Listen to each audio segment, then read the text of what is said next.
3 hakim kasus Ahok naik jabatan. 2 hari setelah sidang vonis kasus penistaan agama yang dijalani mantan Gubernur Jakarta, Basuki Cahayapurnama atau Ahok pada tanggal 9 Mei lalu, diberitakan dari BBC bahwa 3 dari 5 hakim yang mengawal kasus Ahok dipromosikan naik jabatan.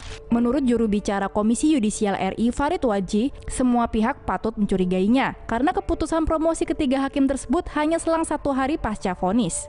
Namun hal itu dibantah oleh Kepala Biro Hukum dan Humas Mahkamah Agung Ridwan Mansur. Beliau mengatakan itu mutasi dan promosi reguler yang biasa, sekitar 300 lebih yang memang sudah dipersiapkan lama prosesnya. Jadi tidak ada hubungan dengan menyidangkan perkara Ahok. Hakim Ketua Sidang Ahok, Diarso Budi Santiarto akan naik jabatan sebagai Hakim Tinggi di Pengadilan Tinggi Denpasar. 2 yang lain, Abdul Rosyad akan menjadi Hakim Tinggi di Palu dan Jupriyadi menjadi Ketua Pengadilan Negeri Bandung. Sedangkan 2 hakim yang ikut menyidang kasus Ahok, yaitu Didik Wurianto dan Iwayan Wirjana, tidak mendapat promosi jabatan. Sebenarnya wajar jika rakyat mempertanyakan di mana keadilan di negara ini. Jika melihat dari tahun 2010 hingga 2016, ada 14 hakim Indonesia yang sudah terlibat kasus korupsi. Hal itu menunjukkan bahwa hukum di Indonesia bersifat transaksional. Mungkin promosi jabatan ketiga hakim ini tidak 100% nyata korupsi, tapi benar-benar 100% persis seperti korupsi. Saksikan video kompilasi yang membahas tentang kasus Ahok di Tomo News Indonesia. Ahok divonis 2 tahun penjara, terbukti melakukan penodaan agama. Setelah kalah dalam pemilihan Gubernur Jakarta, pada tanggal 9 Mei, Basuki Cahayapurnama atau Ahok divonis 2 tahun penjara dan bersalah dalam kasus penistaan agama Islam. Kasus ini berawal dari video ceramah yang beredar di masyarakat ketika Ahok bertemu dengan warga di Kepulauan Seribu pada bulan Oktober 2016. Beliau menyinggung ayat Al-Maidah 51 yang dikaitkan dengan pilkada. Dilansir dari Tribun News, dalam wawancaranya di Balai Kota pada tanggal 8 Mei, Ahok mengatakan bahwa kasusnya terlalu dipaksakan. Ahok juga mengatakan bahwa ada tekanan massa dan politik di dalam kasusnya. Pengadilan telah memutuskan Ahok dipenjara selama 2 tahun, lebih tinggi dari tuntutan jaksa penuntut umum yang meminta 1 tahun penjara dan percobaan 2 tahun. Dalam sidang vonis, salah satu pertimbangan hakim menyebutkan bahwa keputusan ini murni penodaan agama, tidak ada muatan politis di dalamnya. Para pendukung Ahok merasa tidak adil dengan keputusan pengadilan, tapi bagi kelompok yang kontra dengan Ahok, sudah seharusnya Ahok dipenjara. Media internasional dan Badan Kemanusiaan Internasional juga ikut ramai membahas topik ini. Melalui Twitter, delegasi Uni Eropa ikut menyerukan pada Indonesia untuk tetap mempertahankan toleransi dan pluralisme. Mereka juga meminta Indonesia untuk mereview kembali hukum penistaan. Setelah sidang vonis, Ahok langsung ditahan di LP Cipinang yang lalu dipindahkan ke Makobrimob Depok. Tim kuasa hukum Ahok juga sudah resmi mengajukan naik banding ke Pengadilan Tinggi Jakarta. Apakah sudah ada yang membaca komiknya?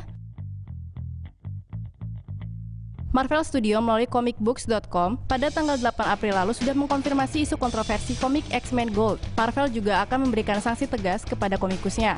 Ardian Syaf, sang komikus X-Men Gold ini menyelipkan pandangan politiknya ke dalam komik sebagai bentuk protesnya pada Ahok.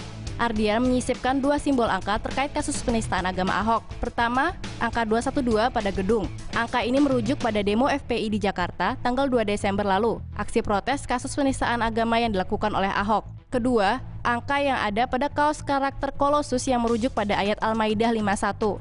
Tentunya fans Ardian yang menyadari simbol-simbol yang Ardian gambar di dalam komiknya merasa terkejut. Salah satu fans komik Marvel memposting kekecewaannya melalui surat terbuka di Facebook yang langsung ditujukan kepada Marvel Comics. Meskipun banyak mengecewakan fansnya, Ardian mengatakan bahwa ia memang sengaja memasukkan pandangan politiknya soal kasus Ahok. Ardian mengunggah percakapannya dengan fans. Ia mengungkapkan alasan kenapa ia mendukung gerakan anti-Ahok dan dimasukkan ke dalam komik X-Men Gold. Namun apa yang dilakukan Ardian ini tidak tepat ia lakukan karena ia menyelipkan isu intoleransi agama dan persoalan politik. Menanggapi isu tersebut, pihak Marvel menyatakan akan menghilangkan bagian yang menjadi kontroversi dalam komik X-Men Gold. Ardian Syaf juga akan diberi sanksi kedisiplinan oleh Marvel Studio, meskipun belum diketahui apa bentuk sanksinya. Namun yang pasti, Ardian sudah menghancurkan karirnya karena karyanya sendiri. Kemenangan Anies di Pilkada DKI, signal perang Pilpres 2019. Pertarungan politik untuk memperebutkan kursi DKI 1 telah usai sejak tanggal 19 April 2017 dengan kemenangan pasangan Anies Sandi. Hasil hitung cepat Litbang Kompas telah menunjukkan bahwa 58% penduduk Jakarta memilih pasangan nomor urut 3 untuk memimpin Jakarta sebagai pemimpin baru. Sepanjang perjalanan pemilihan daerah di Indonesia, Pilkada Jakarta termasuk paling sengit dalam sejarah pemilihan daerah di Indonesia. Bahkan media asing juga ikut meliput perebutan tahta DKI 1 ini. Media asing melihat kemenangan Anies Sandi ini sebagai tanda kebangkitannya garis Islam keras. Dikutip melalui Tribun News, New York Times mengatakan bahwa selama masa kampanye, Anies bertemu dengan para pemimpin Islam garis keras dan tur ke masjid. Hal ini juga tampak ketika Anies pergi ke Istiqlal untuk acara syukuran kemenangannya yang dihadiri oleh Ketua FPI Rizik Syihab. Kemenangan Anies Sandi juga menjadi topik pembicaraan hangat di sosial media. Banyak komentar orang yang cukup sedih dan kecewa dengan kekalahan Ahok, tapi juga ada banyak yang lega dan puas dengan kemenangan Anies. Namun ada hal yang menarik, kelakar netizen yang mengatakan bahwa kemenangan Anies adalah era kembalinya korupsi di Jakarta. Seperti yang dilansir dari detik.com, suara Anies Sandi unggul di rumah tahanan KPK dengan 6 suara dan Ahok Jarot hanya 2 suara. Ahok memang dikenal sebagai salah satu kepala daerah yang bersih dan bebas korupsi di Indonesia. Di tahun 2007, ia dinobatkan sebagai tokoh anti korupsi oleh Gerakan 3 Pilar Kemitraan. Meskipun para tahanan KPK memilih Anies Sandi, kita harus percaya bahwa Anies Sandi juga akan memimpin Jakarta dengan profesional dan bersih. Dan Ahok masih akan menjabat sebagai Gubernur Jakarta hingga bulan Oktober 2017, lalu dilanjutkan oleh Anies di periode 2017 hingga 2022.